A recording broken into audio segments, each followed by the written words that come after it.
Você já parou para pensar como um lugar pode te surpreender de forma tão intensa que muda completamente sua perspectiva? Foi exatamente isso que aconteceu comigo no da gestão.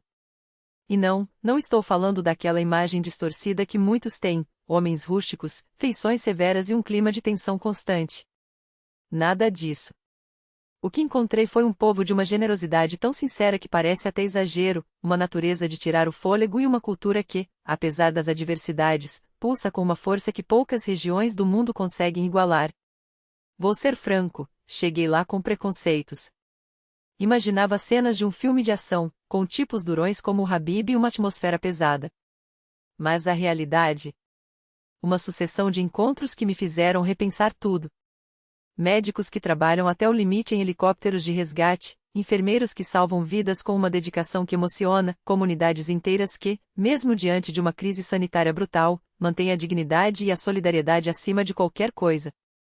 Vi de perto como o governo local se mobilizou, como os hospitais lotaram, como os profissionais de saúde, muitos deles jovens, cheios de idealismo, enfrentaram a tempestade sem hesitar. E o mais impressionante, mesmo em meio ao caos, a hospitalidade nunca faltou. Fui recebido com abraços, sim, abraços, mesmo com todo o risco, com risos sinceros e uma vontade genuína de compartilhar suas histórias. 3 dias. Só 3 dias foram suficientes para me apaixonar por aquele lugar. Quase fiquei uma semana, de tão fascinado que fiquei. E não foi pela paisagem, embora as montanhas e o mar Cáspio sejam de uma beleza que parece irreal, mas pelo povo. Os dagestaneses têm um senso de comunidade que nós, nas grandes cidades, mal conseguimos entender. Lá, a família não é só pai, mãe e filhos, é a vila inteira, são os vizinhos, os primos distantes, os amigos de infância. Quando a pandemia bateu à porta, o que aconteceu? Os jovens que estudavam em Moscou voltaram correndo para casa e o primeiro lugar que procuraram foram os avós. Não por descuido, mas porque é assim que funciona, o respeito aos mais velhos é sagrado. As tradições, como os 7 dias de luto ou as celebrações como o Uraza Bayram, são levadas tão a sério que, pela primeira vez na história, as ruas ficaram vazias. Não por medo da polícia, mas por um senso coletivo de responsabilidade. Claro, isso teve um custo. A proximidade, que é a maior riqueza deles, também se tornou o maior risco. Vilarejos inteiros foram contaminados porque, quando um se infectava, todos se solidariavam e o vírus não perdoava.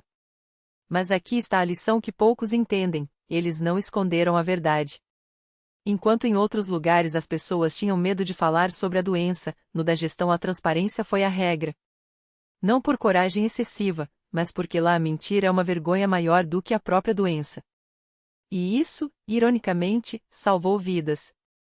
Enquanto muitos países subnotificavam casos, eles assumiram a crise de frente, mesmo que isso significasse expor suas fragilidades.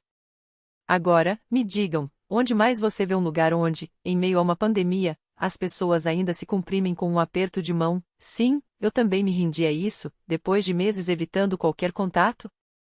Onde os idosos são tratados como tesouros, não como fardos? Onde a comida é compartilhada sem cálculo, as portas estão sempre abertas e a palavra estranha simplesmente não existe? Eu vi tudo isso. E vi também como, apesar das dificuldades econômicas e dos bloqueios sanitários, a vida segue com uma resiliência que envergonha qualquer metrópole cheia de recursos.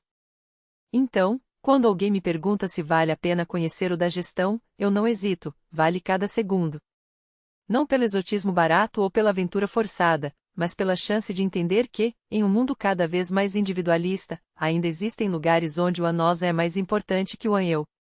E isso, meus amigos, não tem preço.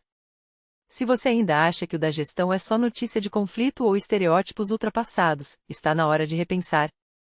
Porque, entre um gole de chá com morango congelado, sim, tive que improvisar, e as histórias de quem realmente vive lá, você vai descobrir que a verdadeira riqueza de um lugar está nas pessoas e as do da gestão são de ouro. E aqui está a verdade que poucos se atrevem a dizer: enquanto metrópoles milionárias se afogavam em estatísticas manipuladas e promessas vazias, o da gestão enfrentou a tempestade com uma honestidade que deveria envergonhar até os mais arrogantes gestores de saúde do país. Não, eles não têm hospitais com fachadas de cristal ou equipamentos importados da Suíça a cada esquina. Mas tem algo muito mais raro: medicina que funciona quando mais se precisa. Vamos aos fatos, cruzes sem filtros, quando a pandemia explodiu em Moscou, as autoridades ainda discutiam se o vírus era uma gripezinha ou um complô ocidental. Enquanto isso, em aldeias da Gestanês onde o sinal de internet é um luxo, os idosos começaram a morrer em casa não por falta de cuidado, mas porque o sistema de saúde local, embora frágil, foi abandonado à própria sorte por décadas. Sim, há hospitais com paredes descascadas e equipamentos que parecem saídos de um museu soviético. Mas também há médicos como a obstetra de 65 anos que, em uma sala improvisada no distrito de Gunib, salvou um recém-nascido com um cordão umbilical enrolado no pescoço, sem anestesista, sem respirador de última geração, só com mãos que sabem o que fazem. Esse bebê, que em muitas regiões russas teria virado mais uma estatística silenciosa, foi resgatado por um helicóptero da aviação sanitária e hoje respira graças a um sistema que, apesar de tudo, se recusa a desistir.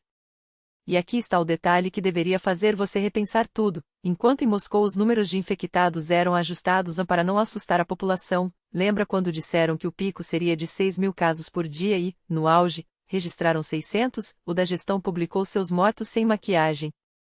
Não foi bonito. Foi doloroso, foi brutal, foi um socorro tardio, mas foi real. E quando a curva finalmente começou a cair, não foi por milagre. Foi porque as comunidades se trancaram, os anciãos foram protegidos como tesouros e os jovens, mesmo sem policiais nas ruas, assumiram a responsabilidade de cuidar uns dos outros. Você já viu um dagestanês sem máscara em um mercado? Não. Porque lá, a máscara não é recomendação, é pacto de sobrevivência. Enquanto São Petersburgo ainda discutia se devia ou não fechar parques, as aldeias do Dagestão já haviam criado suas próprias quarentenas não por decreto, mas por instinto de preservação. E quando a doença chegou, chegou tarde, um mês depois de Moscou, com tempo suficiente para se preparar. O pico? Maior do que o oficial, claro. Mas a resposta? Mais humana do que em qualquer capital. Médicos que atendem ligações à meia-noite de pacientes em vilarejos distantes. Enfermeiras que dormem em colchonetes no corredor do hospital porque alguém precisa ficar de olho. Uma população que, apesar de tudo, entendeu que a solidariedade não é slogan, é a única coisa que os mantém vivos. E agora me diga, onde mais você vê isso? Em que outra região da Rússia ou do mundo um sistema de saúde precário, uma economia frágil e uma população espremida entre montanhas e esquecimento conseguem, contra todas as probabilidades, mostrar que a resiliência não depende de PIB, mas de pessoas que se importam? O da gestão não é perfeito. Longe disso. Mas enquanto cidades desenvolvidas se afundavam em negação e corrupção, aqui eles fizeram o impossível com quase nada.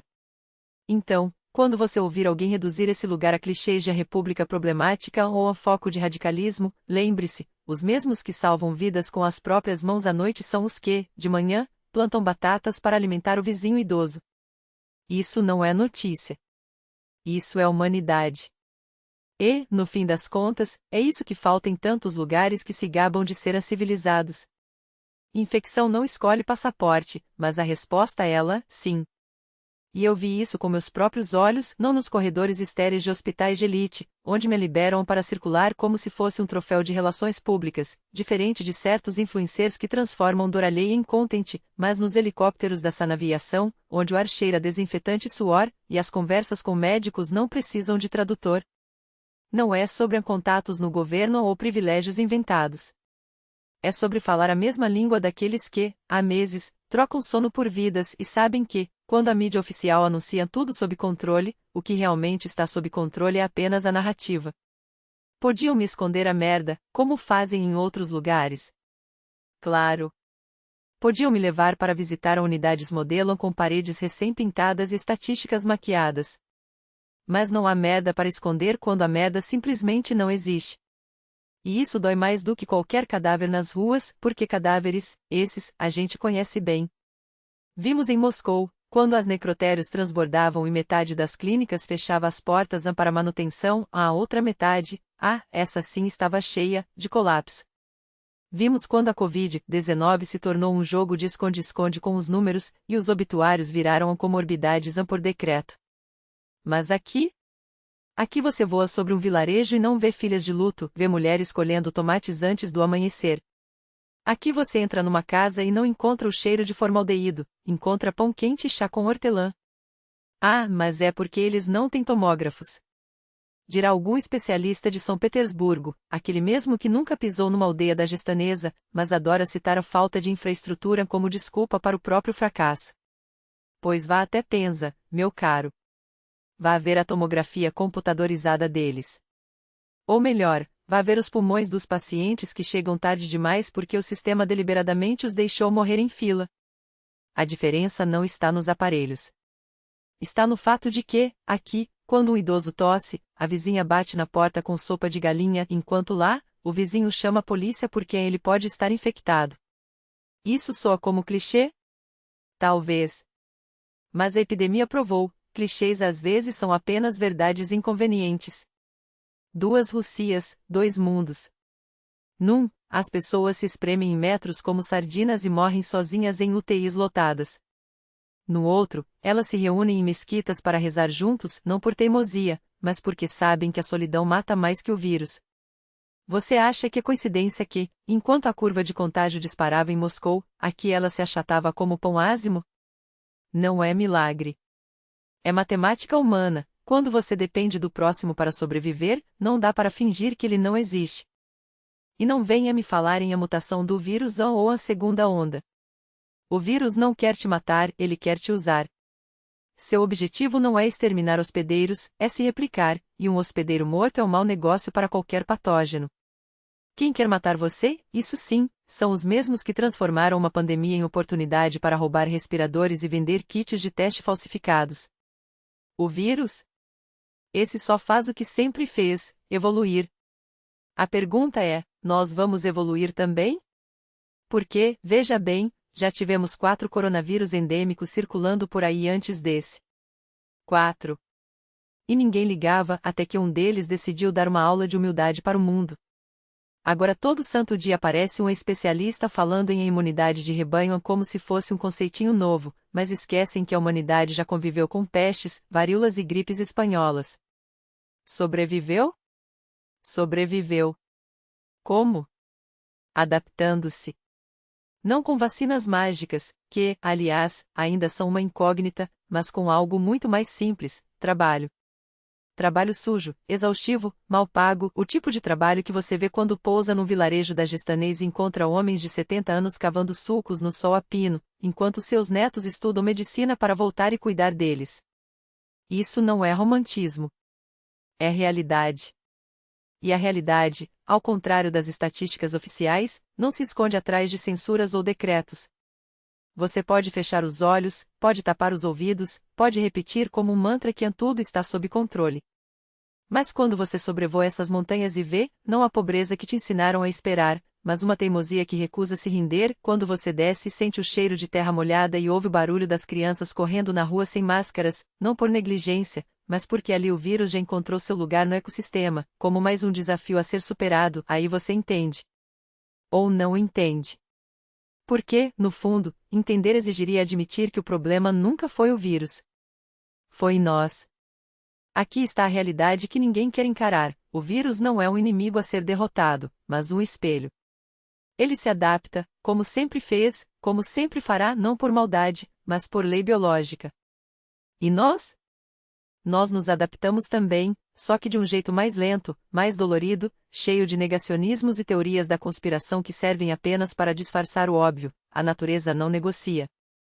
Ela não lê manuais de crise, não assiste a entrevistas com especialistas de televisão que, entre um café e outro, decretam o apocalipse ou a salvação com a mesma leveza com que escolhem a gravata do dia. Você quer falar de imunidade de rebanho? Pois saiba que ela não chega com um decreto, nem com um lockdown eterno, nem com a ilusão de que, se fecharmos os olhos com força suficiente, o problema vai desaparecer. Ela chega quando a vida segue, quando as crianças voltam a brincar nas ruas de Macaxcala, quando os pastores do Dagestão continuam a guiar seus rebanhos pelas montanhas como fizeram seus avós, quando os mercados não param, quando a gente entende que o vírus, no fundo, é só mais um hóspede incômodo numa festa que nunca acaba. Ele não vai embora. Ele fica. E a gente aprende a dançar com ele, mesmo a contragosto. Agora, me digam, por que diabos alguém ainda acredita que a próxima onda será pior? Quem são esses profetas do caos que, entre um gráfico mal desenhado e outro, juram que o céu vai desabar? Os mesmos que, em 2020, garantiam que isso seria apenas mais um coronavírus de temporada? Os mesmos que, quando a merda bateu no ventilador, correram para esconder seus erros atrás de máscaras de precaução extrema? A ciência não é feita de achismos, nem de histeria coletiva. Ela é feita de dados, de observação, de humildade para admitir, não sabemos tudo. Mas temos pistas. E as pistas dizem que, depois da primeira onda, depois do pânico inicial, a vida, essa teimosa, encontra seu ritmo. Não porque o vírus ficou mais fraco, mas porque nós ficamos mais fortes. Não no sentido romântico, não, no sentido bruto, biológico, de quem já teve que lidar com sarampo, gripe espanhola, AIDS e uma porrada de outras pragas que a humanidade engoliu sem mastigar. E então vem o tal do especialista da TV, aquele que fala com a autoridade de quem nunca sujou as mãos em um hospital de campanha, e solta: a segunda onda será devastadora. Pergunto, baseado em quê? Nos modelos matemáticos que erraram feio da primeira vez? Na intuição de quem passa mais tempo em estúdios climatizados do que em UTIs? Ou na necessidade patológica de manter o medo vivo, porque medo vende, medo da Ibope, medo justifica orçamentos bilionários e discursos messiânicos? Vou te contar um segredo: o da gestão não espera pela segunda onda. Eles estão ocupados demais vivendo. Enquanto você perde noites de sono lendo treais do Twitter sobre variantes Delta Plus ou Omega, eles estão colhendo uvas, construindo mesquitas, celebrando casamentos. Não por irresponsabilidade, pelo contrário, por uma responsabilidade tão antiga que já virou instinto. Eles sabem que, se pararem, morrem. Não do vírus. Da fome. Do tédio. Da rendição. E aí você me pergunta, mas e se vier outro vírus, pior, mais letal? Claro que virá. Sempre vem. A humanidade não para de cavar buracos no chão, de derrubar florestas, de misturar espécies em laboratórios, de viajar de um continente a outro em 24 horas carregando patógenos no bolso. A surpresa não é que apareçam novos vírus. A surpresa é que a gente ainda se surpreenda com isso. A pergunta não é se, mas quando e, mais importante, como vamos lidar. Com pânico? Com histeria? Ou com a resiliência de quem já viu epidemia antes e sabe que, no final, o que salva não é o lockdown, mas a capacidade de seguir em frente sem perder a humanidade no caminho? Quanto ao resto, essas discussões intermináveis sobre ondas, variantes, medidas drásticas, é tudo ruído. O verdadeiro teste não está nos gráficos, está nas ruas. Está em ver se, depois de tudo, a gente ainda consegue sentar numa mesa, dividir um pão, um copo de vinho, sim, até no da gestão eles bebem, e não, o mundo não acaba por causa disso, e rir de algo que não seja a própria paranoia. Está em entender que, no fundo, a única pandemia real é a da estupidez coletiva, essa, sim, sem vacina à vista. A paralisia quase total, ou, para ser justo, suficientemente total, do corpo de governadores não é coincidência. É a prova cabal de que estamos nas mãos de uma classe gerencial que faz um arbusto parecer um gênio da estratégia. Não, não é exagero. Eles se depararam com uma situação que não entenderam, não conseguiram controlar e, pior, nem sequer tentaram. Não são capazes de dar um passo sequer sem tropeçar na própria sombra, porque o problema não é a complexidade da crise, é que eles nunca souberam, e nem querem saber, como mergulhar em qualquer problema. Não por falta de recursos, não por falta de tempo, mas por uma incapacidade crônica de pensar além do próprio umbigo. E quando digo umbigo, estou sendo generoso. Não estou aqui para acender fogueiras de ódio contra governadores, até porque o Código Penal já tem artigos suficientes para isso, e não preciso de mais um processo por incitação à discórdia. Mas a verdade é que conheço alguns deles. Não de perto, não como compadre de copo, mas o suficiente para saber que, entre os 85, há uns 5 ou 6 que não são completamente inúteis. O governador de da gestão? Bom, pelo menos não é um desastre ambulante. O de Nizhny Novgorod? Também não é o fim do mundo. Mas a maioria? A maioria é como aquele médico de cidade pequena que prescreve antibiótico para a gripe, não por malícia, mas por pura ignorância ativa. E falando em médicos, os hospitais. Vi um em da gestão que me deixou com um nó na garganta. Não pela estrutura, não pelos equipamentos, mas pelos olhos daqueles profissionais. Gente que trabalha com o que tem, que improvisa, que sobrevive num sistema que parece projetado para afundá-los. E depois me vem com essa história de que em Moscou tudo é diferente, como se eu não soubesse como funciona a UTI da Tver ou a emergência de Udomlia. Como se não tivesse visto com meus próprios olhos os corredores da clínica de VYSHNY Voloshyok, onde o cheiro de desinfetante barato não consegue disfarçar o mofo da negligência. Conheço essa Rússia melhor do que muitos que se dizem especialistas e é exatamente por isso que rio quando alguém tenta me vender a fábula de que alguém, em algum lugar, está no controle. E o ex-governador da Chuvastia? Aquele que processou Putin? Ah, essa é boa. A versão oficial é que ele estava à beira da morte, mas a real é que o cara simplesmente resolveu dar um chute no vespeiro antes de cair. O problema não é que ele possa sobreviver, o problema é que, se sobreviver, vai virar um santo para a oposição, um mártir da luta contra o regime. E se não sobreviver? Bem, aí vira mais um cadáver útil para alimentar a narrativa de que o Kremlin mata seus críticos. Em ambos os casos, o circo está garantido. Mas, no fundo, isso tudo é só ruído. O verdadeiro escândalo não são os governadores que processam presidentes, mas os que não fazem porra nenhuma nem para ajudar, nem para atrapalhar, apenas para ocupar espaço. E falando em ocupar espaço, os hospitais militares. Ah, os hospitais militares. Tive o prazer de tentar filmar um em da gestão. 2, na verdade. Um grande, outro pequeno, ansia que essa classificação faz sentido quando ambos são cercados por sinais de proibido filmar em sinais de que ninguém ali sabe direito o que está fazendo. Chegamos com todas as autorizações de Moscou, com papéis carimbados, assinados, abençoados e mesmo assim, nada. O comandante do hospital, um tipo que parecia ter saído de um filme de guerra dos anos 90, olhava para nós como se fôssemos espiões da OTAN. Não pode filmar, dizia, enquanto ao fundo soldados brincavam de xadrez e os médicos anotavam nomes de remédios como se estivessem preenchendo uma lista de compras do mercado. O mais irônico? Nem eles mesmos sabiam por que não podíamos filmar. Era a ordem de cima? Claro. Mas qual o motivo real? Ah, isso já era demais para a capacidade cognitiva do pessoal. A prevenção de vazamento de informações estratégicas? Improvável, considerando que o maior segredo daquele lugar era a incompetência generalizada. A proteção da imagem das Forças Armadas? Talvez, afinal, não é todo dia que se vê um hospital onde a logística é tão caótica que parece um reality show de sobrevivência. Mas a verdade é que, no fundo, ninguém ali, do soldado raso ao coronel, tinha a menor ideia do que estava fazendo. E o pior, ninguém ligava. A cereja do bolo. A Prefeitura do Distrito Militar do Sul, que tratou nossas autorizações como se fossem papel higiênico usado. Ordem direta de Moscou? Não conheço. Permissão assinada pelo ministro? Não vi. E o mais engraçado é que não era mentira, eles realmente não sabiam. Porque, no exército russo, a cadeia de comando funciona como um jogo de telefone sem fio, a ordem chega distorcida, se é que chega.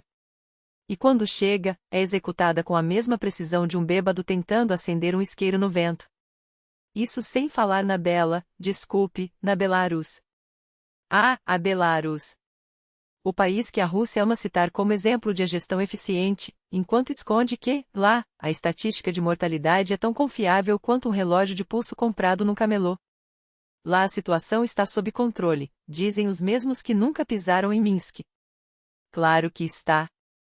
Quando você não testa, não registra e enterra os mortos sem perguntar, qualquer curva epidemiológica parece um milagre. Mas vamos combinar, comparar a Belarus com a Rússia é como comparar um hospital de campanha com um necrotério, ambos têm cadáveres, mas só um deles finge que está salvando vidas. E a Ucrânia? Ah, a Ucrânia. Essa sim é uma nação. Não por causa do tamanho, não por causa dos recursos, mas porque, ao contrário da Belarus, eles existiram antes de serem engolidos pela máquina soviética. São 60 milhões de pessoas que, mesmo divididas, ainda conseguem se reconhecer no espelho. A Belarus? 9 milhões de almas perdidas entre a sombra de Moscou e a nostalgia de um passado que nunca foi deles. Uma nação. Não. Um protetorado com bandeira própria. E o pior é que, enquanto a Ucrânia briga para ser algo, a Belarus se contenta em ser nada, exceto, é claro, quando serve como pano de fundo para os delírios geopolíticos de algum general russo que acha que ainda estamos em 1943. Mas voltando ao que interessa, a única coisa que esses hospitais, esses governadores e esses generais têm em comum é a capacidade de transformar o caos em rotina. E o mais trágico? Eles nem precisam de uma pandemia para isso. A pandemia só tornou tudo mais óbvio. E o absurdo não para por aí. Enquanto países como Turcomenistão e Tadiquistão simplesmente proíbem o coronavírus por decreto, como se um vírus respeitasse fronteiras ou a burocracia de um ditador local, a Polônia, do outro lado da fronteira, vive uma realidade que beira o grotesco. Não que seja surpresa, a Europa inteira, depois de meses de teatro epidemiológico, decidiu, como num passe de mágica coletivo, que a pandemia acabou. Não porque o vírus sumiu, não porque a ciência venceu, mas porque a economia deu sinal. Os números? Os números. Eles agora são ajustados com a precisão de um contabilista criativo em época de auditoria. Platô, dizem. Controle, repetem. Como se um platô não fosse apenas o degrau antes de uma nova queda ou, no caso, de uma nova onda. Mas vamos ao que realmente importa: esse vírus não é um assassino em massa no sentido hollywoodiano, não. Ele não derruba avião com um tiro só. Ele é pior, é um sabotador. Não mata todos, mas paralisa tudo. E o alvo? A reanimação. Só ela. Imagine um exército que, em vez de bombardear cidades, invadi-las e ocupar praças, simplesmente desliga os hospitais. Um a um. Porque é isso que ele faz, transforma UTIs em zonas de guerra, onde a munição são respiradores e o inimigo é o tempo. E enquanto os burocratas discutem em curvas achatadas em PowerPoints bonitinhos, os médicos escolhem quem vai viver com a mesma frialdade de um dealer distribuindo doses numa favela. E então vem o Dr. Miasnikov, esse luminar da medicina russa, misto de charlatão de feira com general de propaganda, soltar pérolas como: isso não é pior que uma gripe, parem de frescura. Claro, doutor. Afinal, quem melhor que um cara que nunca pisou numa UTI lotada para nos dizer como é fácil gerenciar uma pandemia? Ele deve achar que reanimação é como uma fila no McDonald's, se demorar muito, é só reclamar com o gerente.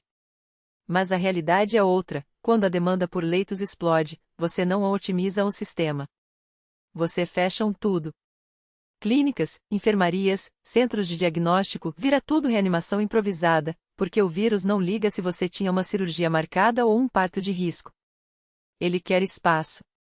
E ele toma. Agora, falando em tomar espaços. Você já tentou voar na Aeroflot ultimamente? É uma delícia. Os aviões estão tão vazios que dá para fazer um piquenique no corredor. Mas e o risco? Perguntam os medrosos que ainda acreditam em máscaras e distanciamento. Ora, se você está mais preocupado com um vírus do que com a oportunidade de viajar como um oligarca em jato privado, só que por 3.000 rublos, o problema é seu. Afinal, se a Europa já decretou que a pandemia acabou, quem somos nós para questionar? Compre sua passagem, faça sua lobicotrinca no banheiro do aeroporto, sim, eles ainda estão abertos, ao contrário das fronteiras da lógica, e voe para Sochi. Lá, entre uma dacha confiscada e um restaurante com divisórias de acrílico, em que, claro, ninguém vai usar, você vai entender o verdadeiro significado de a nova normalidade. E falando em normalidade, os restaurantes estão reabrindo. Uau! Agora você pode jantar em mesas separadas por placas de plástico transparente, como num presídio chique, enquanto o garçom, que ganha um salário de fome, sorri por trás de uma máscara que já perdeu a eficácia há 2 lavagens. Mas não se preocupe, a higiene melhorou. Afinal, nada como uma pandemia para nos lembrar que, sim, lavar as mãos é um conceito revolucionário. Quem diria que precisávamos de um vírus para redescobrir o sabão? E os animais. Essa é a cereja do bolo. Porque, claro, em meio ao caos, nada mais urgente do que discutir se gatos transmitem Covid. Spoiler, não transmitem. Ou transmitem. Na verdade, ninguém sabe. Mas temos casos. Como aquele pobre gato em Cern, que pegou o vírus do dono e morreu, enquanto a esposa do dono, que conviveu com os dois, não teve nada. Lógica? Não, é ciência. Ou sorte. Ou azar. Ou o universo nos dizendo que, no fundo, somos todos cobaias de um experimento maluco. E enquanto a gente debate a epidemiologia felina, Moscou saiu do platô como um foguete sem combustível. Os números caem. Ufa! Ou, será que os testes é que sumiram? Porque, convenhamos, nada mais conveniente do que parar de procurar para declarar vitória. Hoje não houve novos casos, anunciam, como se isso fosse mérito do sistema e não da simples decisão de parar de contar. Em da gestão, então, a coisa é tão mágica que os hospitais estão vazios. Ou será que os mortos estão sendo enterrados antes de chegarem ao pronto-socorro? Mas não se preocupe, a mídia local garante que tudo está sob controle. Assim como garantia que a URSS era uma potência industrial enquanto as pessoas comiam pão de serragem. E por falando em controle. Você viu a linha direta com a prefeita de Moscou? Aquela senhora que parece saída de um esquete dos anos 90, com seu tom de voz entre uma professora de jardim de infância e uma carcereira, explicando que agora, só agora, é seguro sair de casa. Desde que você não transgrida. Desde que você não respire fundo. Desde que você não exista demais. Porque, no fundo, a mensagem é clara, a pandemia não acabou. Só você que tem que fingir que acabou. Afinal, a economia não pode esperar. Os bares não podem esperar. E, acima de tudo, o regime não pode esperar. Então lá vamos nós, de máscara no queixo, apertando mãos com desdém, lotando praias como se o vírus tivesse medo de areia quente. Porque, no final das contas, o que importa não é a ciência, não é a saúde, não é nem mesmo a economia real. O que importa é a narrativa. E a narrativa de hoje é: estamos salvos. Agora, consumam. Até a próxima onda. Ou até o próximo gato morrer. O que vier primeiro. E enquanto o mundo se afoga em protocolos duvidosos e remédios que mais matam do que curam, nós aqui, como sempre, brincamos de roda com a morte. Porque não basta só ignorar o vírus não, temos que transformar a ignorância em performance. Dizem, como se o relógio fosse salvar alguém. Como se os corredores de um hospício chamado Darlington ou os becos de da gestão onde as montanhas engolem gente e cospem só lendas fossem respeitar horários. Você acha que o vírus marca ponto? Que a pneumonia espera você terminar o stroller com o filho no parque antes de atacar? Que a febre de 40 graus vai dar desconto porque você chegou a só 20 minutos atrás andou o avião de Moscou? Ah, mas claro, tem sempre o. Aquele que você salvou no telefone como troféu de guerra, postou bêbado às 3 da manhã e agora jura que é prova científica. Olha, aqui diz que hidróxido de vara quem sabe ó que com uma grama de cenoura mágica cura tudo. Sim, claro. Assim como aquele seu tio que jurava que vodka com pimenta matava a gripe até o infarto provar o contrário. Porque no fundo, a gente adora um placebo que venha com drama. Melhor ainda se ele vier com um preço absurdo e a bênção de algum guru de laboratório que, coincidentemente, tem ações na Gilead. 3 bilhões de dólares jogados no lixo pela cura da ebola, e agora? Agora a gente recicla a porcaria, rebatiza de a esperança e vende como Remdesivir que, surpresa, não funciona porra nenhuma. Mas quem liga? A narrativa já está vendida, tome isso, reze, se não der certo, a culpa é do seu sistema imunológico fraco. E os números? Ah, os números. Aqueles que sobraram depois que os idosos daqueles que, por milagre, sobreviveram a décadas de vodka, cigarro e remédios vencidos começaram a cair como moscas. Os que tomavam tudo, a cloroquina que frita o coração, os antibióticos que o fígado implora para parar, os anti-inflamatórios que transformam os rins em peneira. Mas o doutor disse. Claro que disse. O mesmo doutor que, em 2019, receitava para câncer e agora jura que é a salvação desde que você compre a versão premium, é claro. Porque ciência, meu caro, é como religião, cada um tem seu profeta e sua verdade revelada. Uns juram que é uma gripe forte. Outros, que é a peste negra 2.0. Tem até quem diga que a AIDS é aerossol como se o HIV tivesse se cansado de ser discreto e resolvesse fazer live no metrô. Mas a piada mais cruel não é a doença. É o teatro em torno dela. Você já viu um hospital russo? Não aquele dos discursos do Kremlin, com médicos sorridentes e equipamentos high-tech. O de verdade.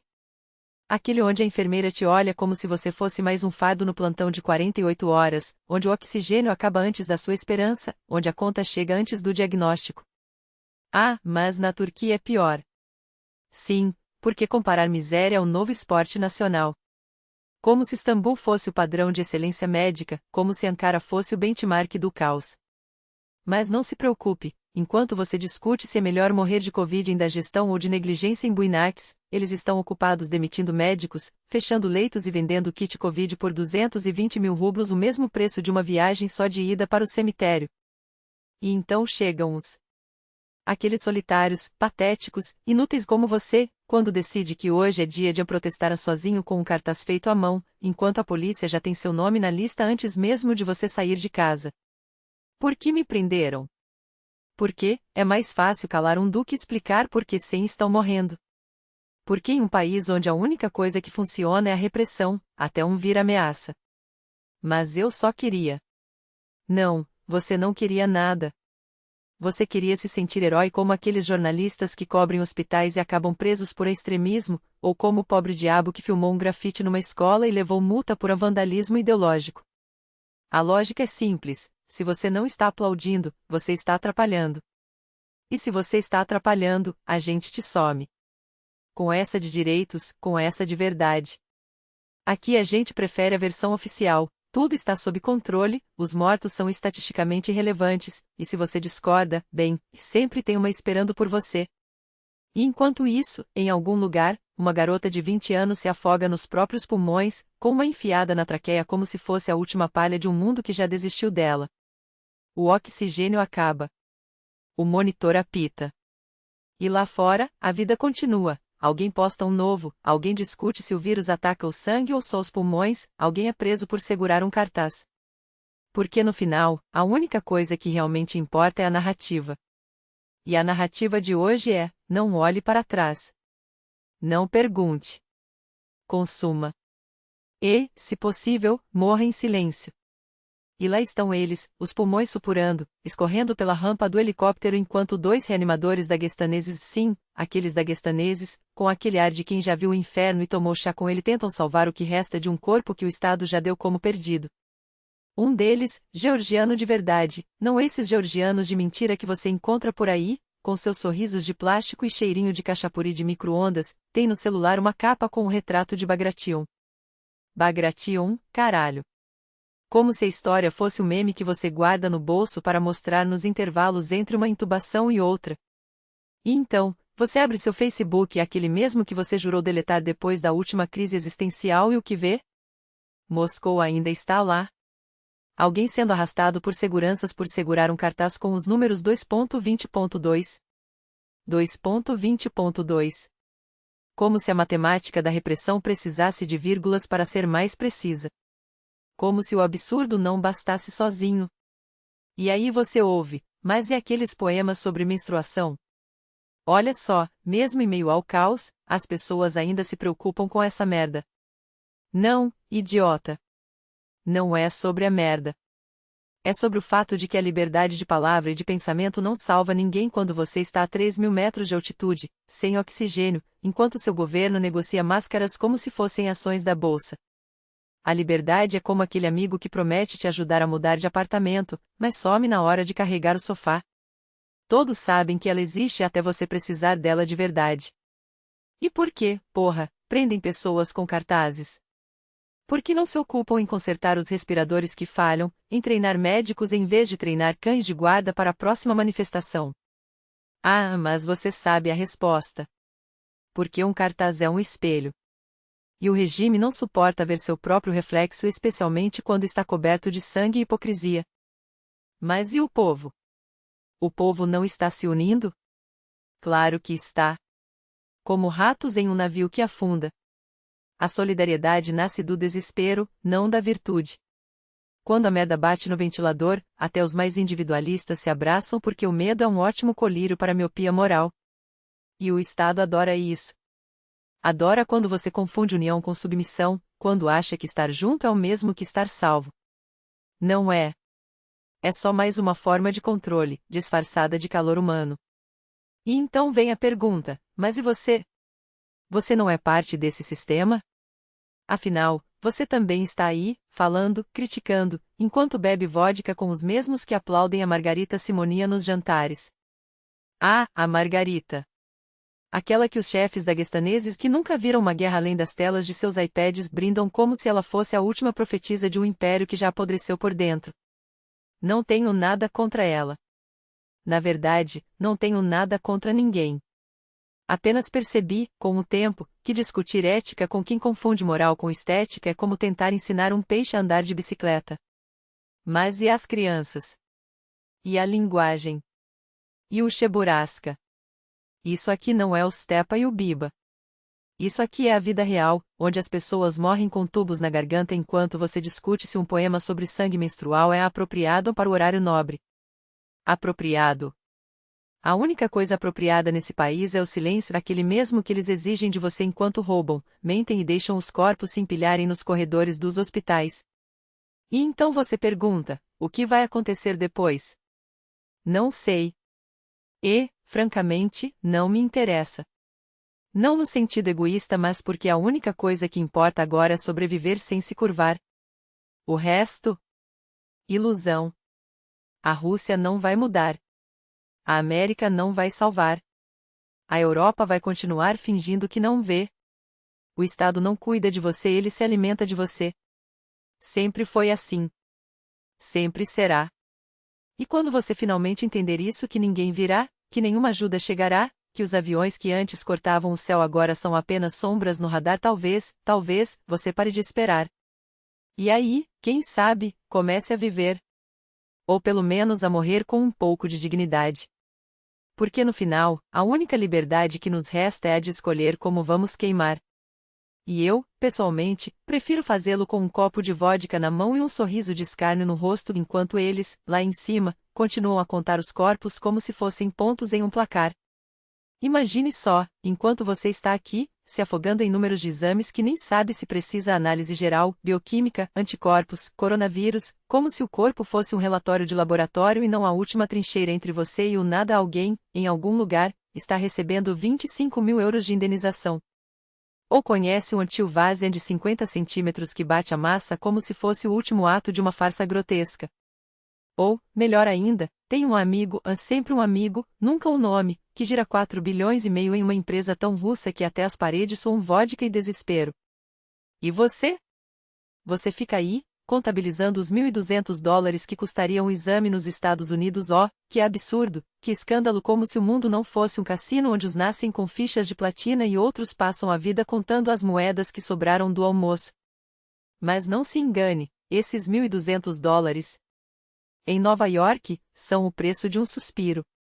Em Moscou, são o salário de 3 meses de um médico que, entre uma dose de ARV e outra, sonha em trocar o jaleco por um bilhete só de ida. E é aqui que a piada fica ruim. Por que você acha mesmo que um médico em Tver, espremido entre 2 jornadas no departamento de AIDS, ganha 400.000 rublos por ano? 400.000. Isso dá uns $100.000 se você acreditar em contos de fada e no Ministério da Saúde. Mas vamos ser honestos, $100.000 em Nova York não compram nem a ilusão de que você pertence àquele mundo. É o suficiente para alugar um armário no Brooklyn e chorar olhando o extrato bancário, enquanto seu colega de Harvard compra o 3º iate com o bônus de Natal. E o pior. Você sabe disso. Sabe que esses números são tão reais quanto o Papai Noel, mas continua mastigando a isca, porque é mais fácil acreditar na propaganda do que encarar o espelho. Você não é pobre, você é invisível. A não ser que esteja doente, claro. Aí, de repente, você vira estatística, um nome em uma lista de espera, um corpo que algum burocrata marca com caneta vermelha enquanto decide se o remédio que poderia salvá-lo cabe no orçamento este trimestre. E então você chega na clínica Nevsky, sim, aquela onde o helicóptero Mi-8 aterrissa no estacionamento como se fosse um Uber para os quase mortos, e o remodelado significa que as paredes não desabam hoje. Chelyabinsk? Ah, Chelyabinsk é só o pano de fundo perfeito para essa peça, uma cidade tão abandonada que até Deus esqueceu de mandar a praga. Comparar com a África? Por favor. A África pelo menos tem a decência de não se fingir de civilizada enquanto rouba os dentes de ouro dos cadáveres. O mundo real não está em Moscou nem em Nova York. Está no Bangladesh, na Índia, naquelas ruas onde $1 ainda é uma fortuna e a esperança de vida é inversamente proporcional à distância do hospital mais próximo. É ali que a maioria esmaga a minoria, que os seus problemas ante exames caros e salários injustos se dissolvem como açúcar na chuva ácida. E é ali, também, que você entende por que o mestre Margarida ainda faz sentido, porque o diabo não precisa de passaporte para rir da sua cara. Então quando você vir algum blogueiro aquele que filmou a clínica Nevsky com um iPhone e um sorriso de plástico falar sobre a realidade, lembre-se, ele não viu a fila de madrugada, não cheirou formol misturado ao suor do médico que fazenda plantão há 36 horas, não ouviu o silencioso clique da caneta assinando a sua sentença de morte por falta de verba. Ele viu o que quiseram que ele visse. E você, como um bom espectador, engoliu. Agora me diga, quem é o verdadeiro aqui? O cara que ganha 20 mil rublos por mês para segurar a mão de um moribundo enquanto o sistema o esfolia vivo? Ou você, que ainda acha que 400 mil por ano é um salário e não o troco que sobrou depois que os tubarões terminaram de jantar? Agradeça por eu não ser um lambedor de saco que repete palavras bonitinhas como papagaio adestrado. Porque eu vou te contar algo quente. A verdadeira arte não está nos discursos ensaiados, mas na capacidade de rasgar a máscara de quem se acha intocável. E isso, meu caro, eu aprendi com mestres que não têm medo de sujar as mãos ou a boca. Tomemos, por exemplo, a gloriosa Helena Malicheva. Ah, não há aquela que você vê na TV, sorrindo enquanto vende placebo disfarçado de ciência. Estou falando da Malicheva, que é um fenômeno cultural, uma alquimista moderna que transforma merda em ouro puro, só que, ao contrário dos charlatões de antanho, ela faz isso ao vivo, com orçamento de superprodução e a bênção de um sistema que adora quando você engole suas mentiras com colher de prata. Você acha que ela é só mais uma apresentadora? Não, meu amigo. Ela é a suma sacerdotisa do teatro do absurdo pós-soviético, uma performance tão bem coreografada que até o Malachov dos anos 90, aquele que vendia cura por urina e jurava que ogros sob a cama causavam câncer, se ajoelharia de inveja. E falando em Malachov. 2 Malachovs. 2. Como se não bastasse para provar que o país inteiro tinha virado um reality show de medicina alternativa onde o prêmio era uma morte lenta e bem televisa. Lembra daqueles programas? Não? Claro que não. Você estava ocupado demitindo a babá que roubava seus iogurtes enquanto seu vizinho, o mesmo que votou no Partido da Ordem, morria de infarto na fila do SUS local da policlínica porque o cardiologista tinha sido realocado para assinar atestados de óbito em massa. Mas a Malicheva? Ah, ela sobreviveu. Porque ela entendeu algo que você ainda não captou, num país onde a verdade é negociável, quem controla a narrativa é Deus. E ela não só controla como reinventa a cada temporada, com o mesmo entusiasmo de um cirurgião que descobre que pode faturar em cima de pedras nos rins e de um suplemento milagroso para desintoxicar a aura. Agora, me diga, você acha que é coincidência que, enquanto hospitais públicos apodrecem, ela brilha em Prime Time com um sorriso de anúncio de creme dental? Que os mesmos canais que transmitem seus aconselhos médicos são os que te vendem a ilusão de que tudo está sob controle.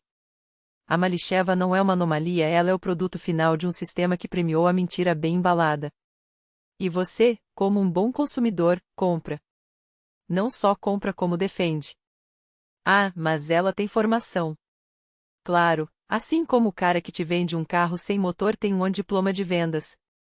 A diferença é que ela não precisa de um carro. Ela é o carro. E você? Você é só mais um passageiro pagando pela gasolina, enquanto ela dirige direto para o precipício com ar-condicionado e trilha sonora épica. E não venha me falar de a ética ou a responsabilidade. Ética é o que sobra quando o dinheiro acaba, e aqui, meu caro, o dinheiro nunca acaba, só muda de mãos. De mãos sujas de sangue para mãos sujas de likes. Você acha que eu exagero? Então me explique por que, em plenos 2020, pessoas ainda acreditavam que chá de cogumelo curava Covid, enquanto médicos eram demitidos por pedir máscaras. A Malicheva não inventou essa merda, ela só aperfeiçoou. Porque ela sabe, num país onde a memória é curta e a desesperança é longa, você não precisa ser bom. Você só precisa ser o último a cair. E falando em cair, você já parou para pensar por que, sempre que alguém como o Shevtsov ou o Shevchenko abre a boca, a internet explode em como assim? Isso é fake, ele tá bêbado. Não é porque eles mentem. É porque eles falam a verdade errada. A verdade que não foi aprovada no script. A que não vem com um patrocinador de shampoo anti-queda. Shevchenko, por exemplo, o pobre Shevchenko. Um homem que poderia ser brilhante se não estivesse tão ocupado tentando ser relevante. Ele não entende que, hoje, a relevância não se mede por ideias, mas por engajamento. E nada engaja mais do que um escândalo bem dosado. Machim, você traiu a pátria. Não, meu caro. Ele só traiu o roteiriero. Porque num país onde até o patriota mais ferrenho tem um filho estudando em Oxford e uma conta no Chipre, traição é só mais uma palavra para não soube escolher o lado certo na hora certa. E qual é o lado certo? Aquele que paga. Sempre. Não importa se é o Kremlin, o oligarca de plantão ou o algoritmo do YouTube que premia quem grita mais alto. Shevchenko poderia ser um grande debatedor. Poderia. Mas ele preferiu ser um meme ambulante porque, no fundo, até ele sabe que, no mundo onde a tensão dura menos que um orgasmo, ser levado a sério é o maior risco de todos. Então, sim, eu ligo para pessoas como a Malisheva. Não para elogiá-las, Deus me livre, bate para aprender.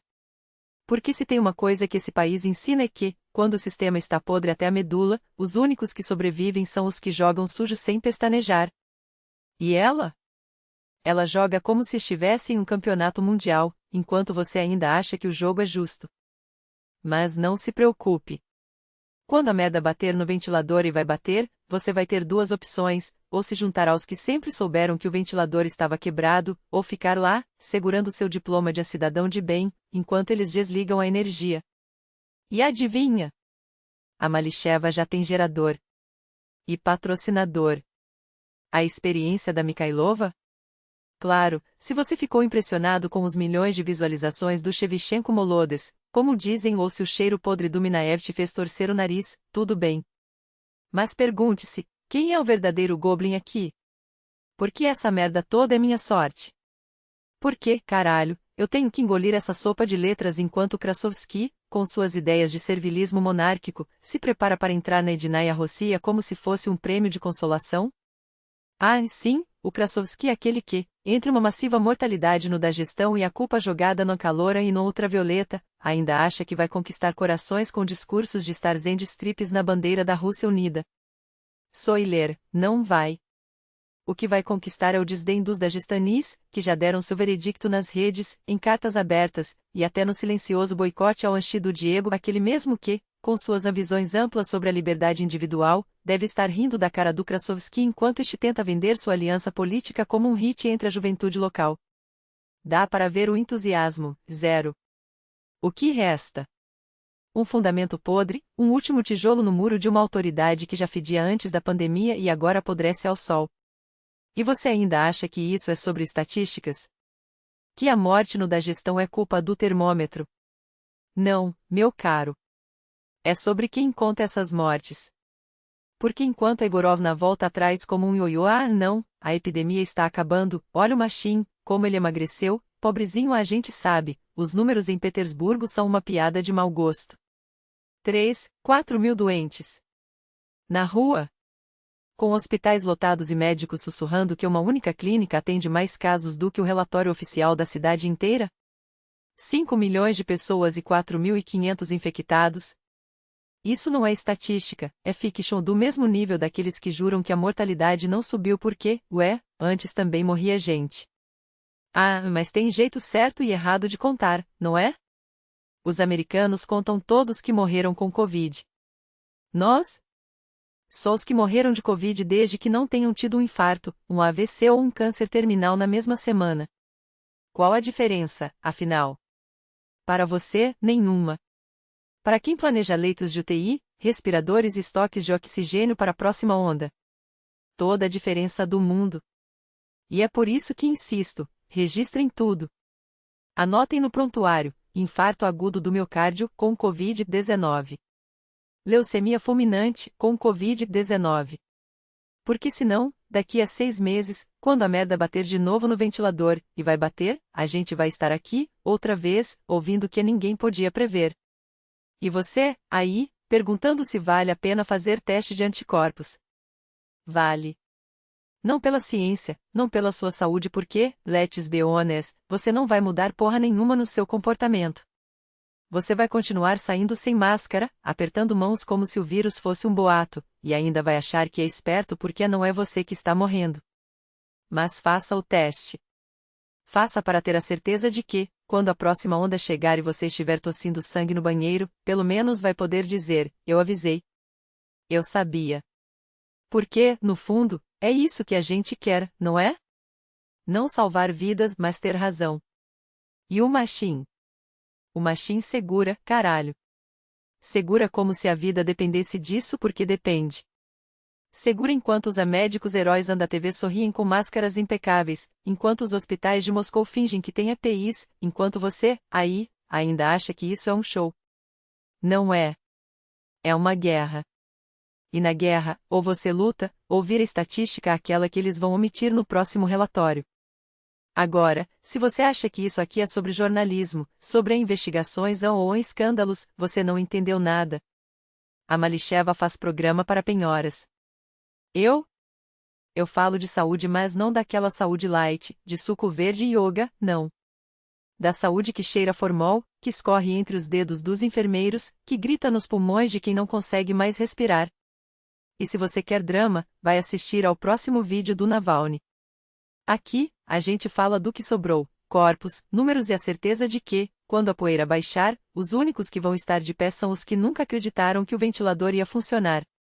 Inibidores de interleucina 6? Isso é conteúdo premium dentro do premium, meu caro. Não é para a galera que clica em 10 sinais de que você está comendo errado ou ao que seu signo diz sobre sua saúde intestinal. Isso é para quem entende que a medicina não é feira de ciências no parque, é uma guerra de trincheiras onde cada molécula é uma bala e cada protocolo, uma aposta com a morte.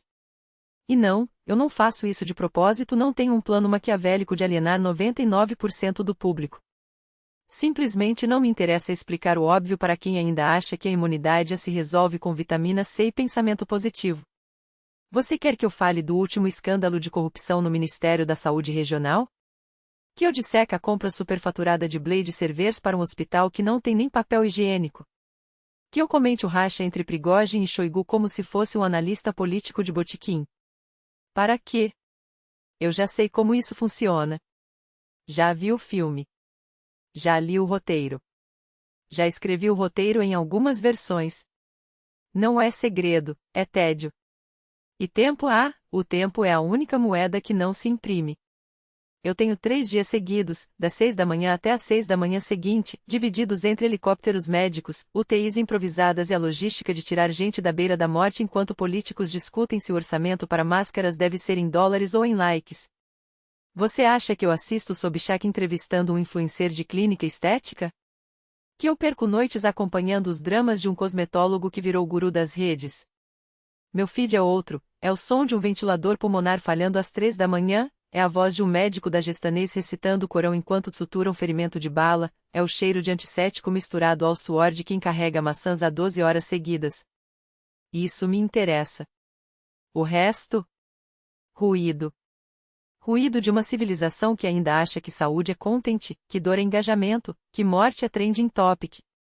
E se você acha que eu deveria me importar com a briga de clãs da gestão ou com as manobras do KPRF versus United Rússia, você não entendeu nada. O Max que você citou é um fenômeno à parte. Um cara que constrói mundos na tela, que vive dentro das narrativas que ele mesmo inventa. Eu não. Eu vivo no mundo onde o helicóptero médico não é um plot twist, é a diferença entre uma criança respirar ou não. Ontem mesmo, tiramos um garoto de 8 anos de um vilarejo onde Shamil se rendeu a Yermolov em 1837. Sim, aquele Shamil, o mesmo que deu dor de cabeça para 3 czares. Hoje, naquela mesma terra de resistência e sangue, uma equipe de médicos que ganha menos que um blogueiro de Moscou salvou uma criança de hipoxia com equipamentos que deveriam estar em um museu. E você quer que eu discuta política partidária? Da gestão? Da gestão é um espelho quebrado que reflete uma Rússia que ninguém quer ver. Lá, os dentes de ouro foram proibidos, sim, proibidos porque o presidente local decidiu que ostentação não combina com fome. Lá, os hospitais têm mais dignidade que palácios em Moscou. Lá, as pessoas falam russo com sotaque, mas pensam em avar, em darguá, em comique e mesmo assim, quando o médico da gestanês fala com você, é como se estivesse falando direto na sua alma, sem tradução, sem filtros. Não é outra civilização. É a mesma civilização, só que sem a hipocrisia de fingir que está tudo bem. E a arte? Ah, a arte. Eu quero desenvolver algo na arte que não seja mais um eco da voz de Moscou. Algo que mostre a Rússia que existe fora dos trends, fora das fake news, fora dos likes comprados. Porque a arte, no fundo, foi feita para isso, para ser um farol quando tudo mais é neblina. E eu adoro trabalhar lá. Não é legal, não é descolado, é vital. É como operar a céu aberto, você sabe que um erro mata, mas é isso que te mantém vivo. Então não, eu não vou analisar o último escândalo. Não vou debater se a United Rússia é melhor que o KPRF. Não vou perder meu tempo com drama quando tenho guerra para cobrir. Se você quer likes, vai atrás de quem vende ilusões. Eu vendo a verdade crua, fedida e sem maquiagem. E a verdade, meu caro, não cabe em histórias de 15 segundos.